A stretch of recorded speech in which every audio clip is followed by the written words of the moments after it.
Bueno, estamos aquí entonces en el CCK, Centro Cultural Kirchner, en el Encuentro Nacional de Puntos de Cultura con un compañero, un amigo, un hermano, Waldemar Cubillas, de la Biblioteca Popular Cárcova. ¿Cómo estás, viejo? Muy bien, un gusto Bien, acá de bien, compartir. acércate un poco el micrófono. Ahí Un está. gusto de compartir acá el área Reconquista en el centro de la capital. Sin duda, mira, hemos estado ayer compartiendo experiencias del área y con un montón de provincias y otras ciudades y pueblos, que eso es lo rico de la diversidad que se expresa aquí, ¿no? Eh, Contanos un poco en qué proyectos andan en la Biblioteca Popular Cárcova, que desde ya los felicitamos porque este año tuvieron el reconocimiento oficial como Biblioteca Popular. Sí, estamos este año cumpliendo 10 años de trabajo ininterrumpido en José Luis Suárez, en Villa La Carcova, ahí muy cerquita de la radio, en el área Reconquista, ¿no? Sí.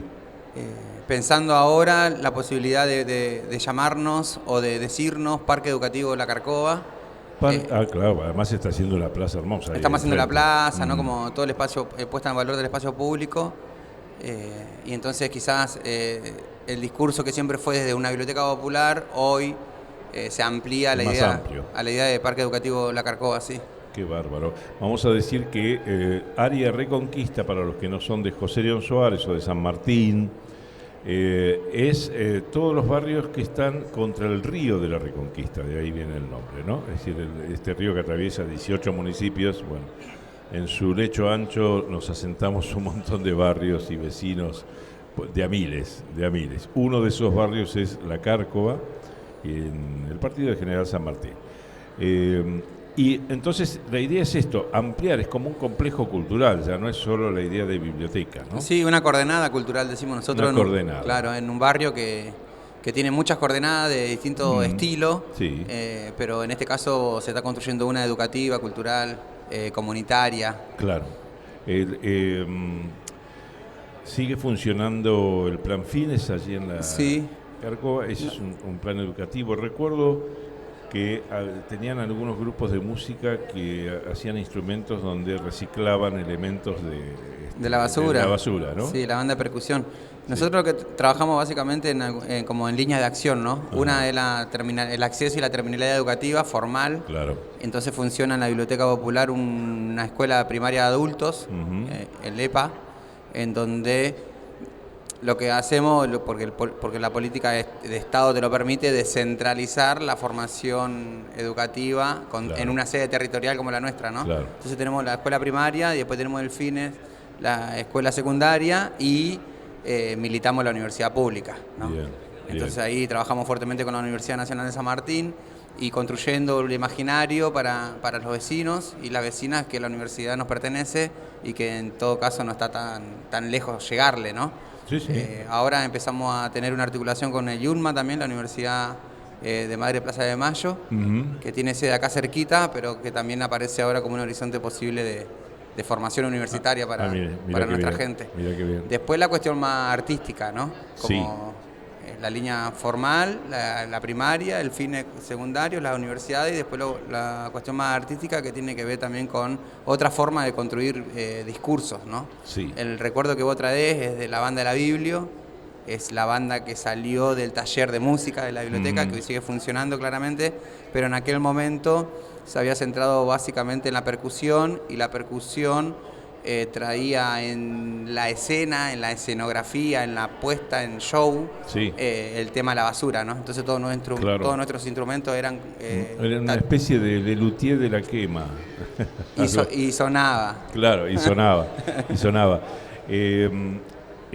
Vos estudiaste sociología en la CUSAM, que es en el CUSAM, Centro Universitario San Martín, que funciona en la unidad penitenciaria 48, ¿verdad? Que también está en el área Reconquista. Claro, contra el Camino del Buen Aire.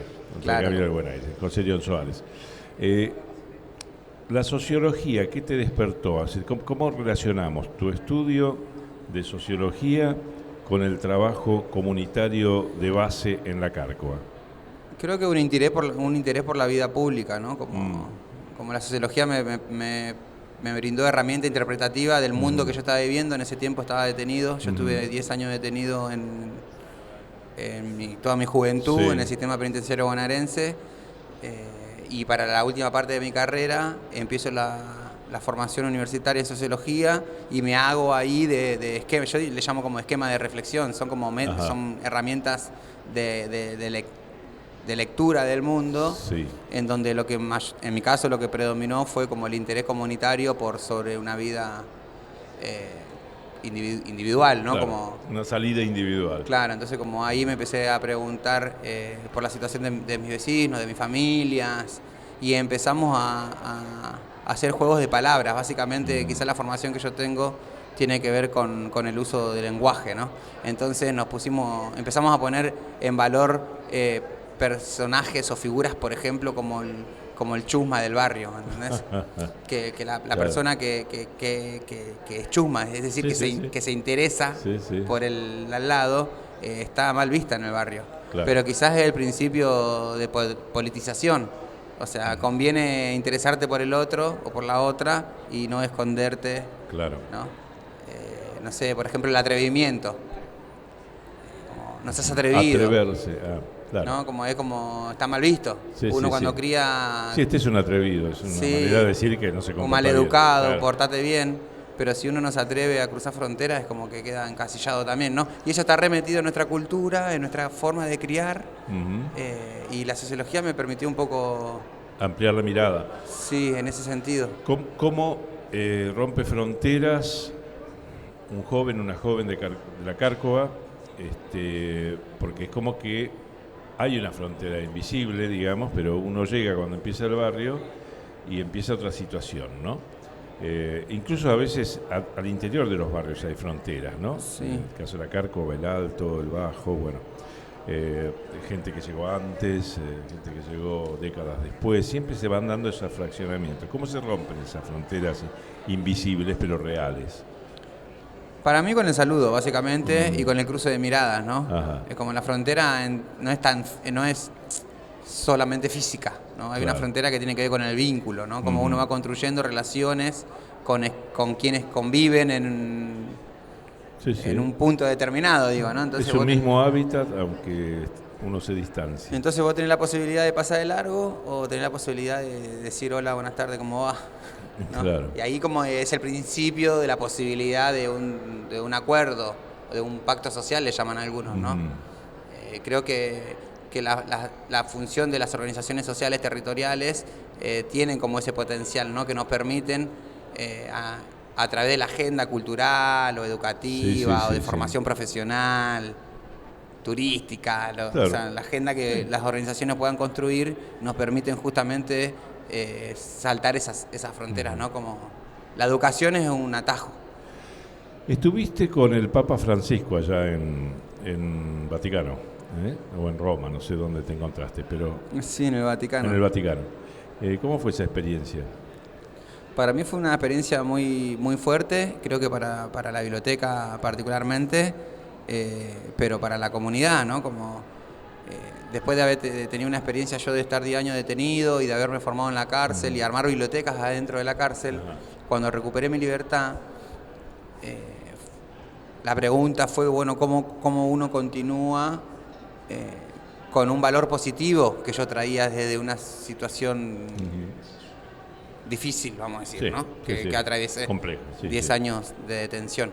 Pero en esos 10 años pude acumular una experiencia con la educación y con la lectura que me ayudó a sobrevivir la cárcel, pero también a proyectarme por fuera de la cárcel, y eso fue en formato de biblioteca popular.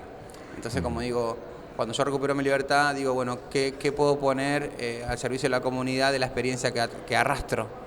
Y básicamente era la construcción de bibliotecas, y ahí nace la Biblioteca Popular La Cárcova, que yo digo como forma accidental, si se quiere, es la única biblioteca del área, ¿no? Entonces, como en los barrios populares uno suele encontrar iglesias, clubes, unidades básicas, comedores, una radio comunitaria, en el mejor de los casos. Salitas de salud. La salita, pero difícilmente, o por lo menos en el José Lon Suárez, no existía la figura de una biblioteca popular instalada dentro de un barrio popular. Y eso coincidió con una política pública que llevaba el Estado en aquel momento, en donde nuestros barrios, me acuerdo que era barrio de Curita, Carcova y Villhidalgo, era como un recorte geográfico donde el Estado estaba ensayando una intervención interministerial, entonces vos tenías como permanentemente el Ministerio del Interior haciendo DNI, defensa con el tema de la seguridad, desarrollo social. Presencia de agencias gubernamentales todo el tiempo, sí. Y en ese esquema había una secretaría que era la Cedronar. Sí. Aclaremos, es la Secretaría de Prevención y Asistencia de Adicciones, para decirlo de una manera simple. Sí, pero la sigla quiere decir otra cosa. La sigla original era Secretaría de Drogadependencia y Lucha contra el Narcotráfico, una cosa que ya no se sacó. El tema es que, como de siempre, ¿viste? El Estado depende mucho de quién lo representa. Claro. Y en este caso era a través de un compañero, Mariano Salamone, que era como la figura del Cedronar, que caminaba al barrio, ¿no? Con la persona con quien uno hablaba, y a él lo había marcado mucho esta idea de una biblioteca construyéndose con pala de basura, con chapas tiradas, ¿no? Como era como contra viento y mareas, era, ¿no? Y Mariano tenía en agenda del Cedronar el armado de una comitiva para ir a visitarlo a Francisco y contarles experiencias del territorio nacional. Y él decía, che, si vos me lo permitís, pongo en agenda esta experiencia que a mí me parece novedosa, una biblioteca en la villa, ¿no? Y así fue como nace, ¿no? Porque también hubo alguien que de modo responsable quiso poner en escena una experiencia de una biblioteca. Yeah. Y eso implicó, la primera vez que viajé en avión, hacer un pasaporte, prepararme, ¿no? Para salir del país, como una biblioteca llegando al Vaticano. Claro. Tuviste la suerte que el Papa es argentino y peronista, entonces es otro el diálogo. Es otro el diálogo, y también que pude llegar y la cuestión de no tener que traducirme, me parece que fue importante, el idioma común. Claro. Y me acuerdo la responsabilidad que yo llevaba, porque llevaba carta de gente, de mucha gente, de las empresas recuperadas, de las organizaciones sociales. Sí, llenaste el buzón ahí, sí. De los pibes que estaban detenidos. Claro. Mi vieja en ese momento trabajaba de limpieza en un hospital. Ajá. Y claro, en su comunidad de trabajo empezó a contar que yo me iba a ver al Papa y me mandaba cartas familiares de gente que estaba en coma, en terapia intensiva, ¿entendés? Claro, como que llevaba conmigo una carga emocional que pude volcársela cuando lo tuve enfrente a Francisco, se ve que de una forma bastante particular, que al otro día el diario del Vaticano pone en tapa el pibe que emocionó al Papa, no sé qué. Ajá. Y eso fue como este micrófono de hoy, ¿no? Fue como la amplificación de una experiencia de una biblioteca. Claro. En este caso a nivel mundial, ¿no? Sí. Además, la ventaja, decía, de que Francisco conoce la situación de nuestros barrios, entonces te pudo entender, digamos, ¿no? Me acuerdo que llevé una estatuilla de Gauchito Gil en la mochila. Y eso quizás fue lo más... yo le decía a Francisco, tengo el Gauchito Gil en la mochila. Claro. Vos lo podés bendecir, ¿no? Como, ¿Qué tal? Y Francisco me miró, se ríe, como que me toca la espalda, como da la bendición en silencio. Claro, ¿no? Sí. Pero creo que básicamente esa es la lucha. Para que no lo crucifiquen ahí en el Vaticano. Pero sin faltarle al respeto. Claro. Entonces, cuando nosotros de una experiencia territorial logramos tener... esa es nuestra bendición, cuando tenemos la posibilidad de estar en el CCK hablando, ¿no? Y que muchos otras nos escuchen y quizá les sirva de algo lo que estamos charlando. Es visibilizar nuestra realidad, sí, sin duda. Yo el único papa que pude conocer era polaco y no hablaba nada de castellano, así que bueno, es distinto y no entendía nada tampoco, pasaba un poco por acá. Pero, ¿cuáles son las perspectivas para este complejo educativo que están armando con la plaza, con las canchitas, con la biblioteca, la enseñanza formal, la línea artística? Es decir, ¿cómo ¿Cuáles son los planes para el 2023, por ejemplo? Y nosotros tenemos como meta la profesionalización de los saberes. Entonces, como si tendríamos que construir un indicador, es cuántas personas logramos que terminen sus estudios secundarios, primarios, que accedan a la universidad.